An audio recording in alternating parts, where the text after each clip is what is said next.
Joined by Craig Button. Craig, it's true the Vancouver Canucks have been number one in the entire NHL right now, but for the last two, they've been nothing short of number two. A loss to the Jets. Then they got demolished, giving up 10 to the Wild on Monday. Every team's going to go through the mini slumps. That happens. But does the way these losses unfolded give you any reason for concern about the Canucks right now? I have no concern about the Vancouver Canucks. They haven't arrived at this point in the season at the top of the league by accident. They played really well for really long stretches of time and significantly good hockey. And these two losses were very different.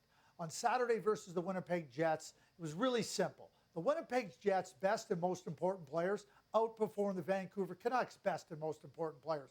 And when that happens, and you get it on the positive side with the Jets, you win. And when you get it on the negative side for the Canucks, you lose. That's pure and simple. Monday was just one of those games. Rick Tocchet, I'm sure, played in a game or two or maybe even three like that back in the 1980s when there was high scoring and it didn't seem like a goaltender could stop anything. That game was 5-2 in favor of the Vancouver Canucks, and there was no signs that anything was troubling for the Canucks at that point in time.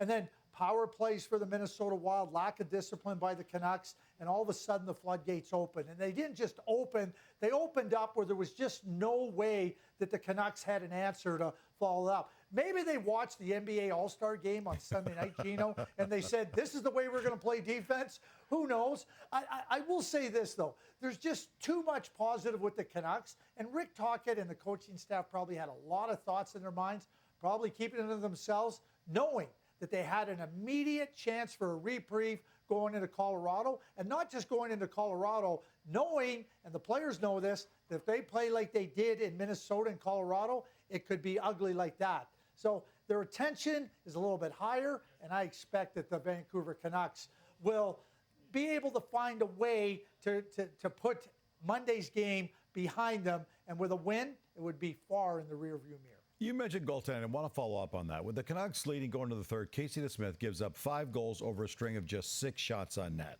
Would you have liked to see Rick Tocchet give him the hook, or was it more important to give Thatcher Demko the full rest in that game? Well, I think what you're doing, Gino, is you're looking at your team. I mean, a lot of those goals were power play goals, 5-on-3. So you start to say, okay, wait a sec. Did Casey DeSmith take the penalties? Was Casey DeSmith the problem with our penalty killing? Was he the one that was creating problems in front of him? And I think the answer was clearly no. Was Casey DeSmith good enough? No. But the players in front of him were not good enough. And I think when you get to that point in time in a game, you know, to take the goaltender out, you're saying, okay, we're going to take you out. Bottom line was they were all poor in that stretch of the game that it cost them. And so, to me, you knew you were coming back with Demko on Tuesday night in Colorado. Stay with your plan. Unless he was injured, there was no reason to take him out, in my view.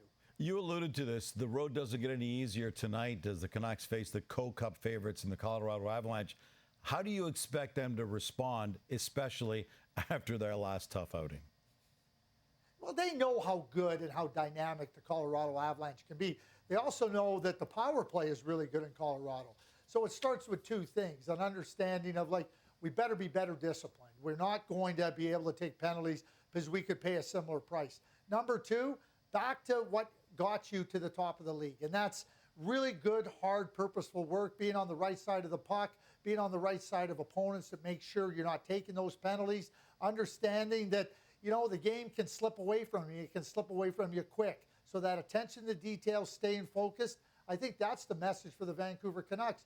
But when you're at the top of the league, you've had so many examples of all the good you've done to get to the top of the league.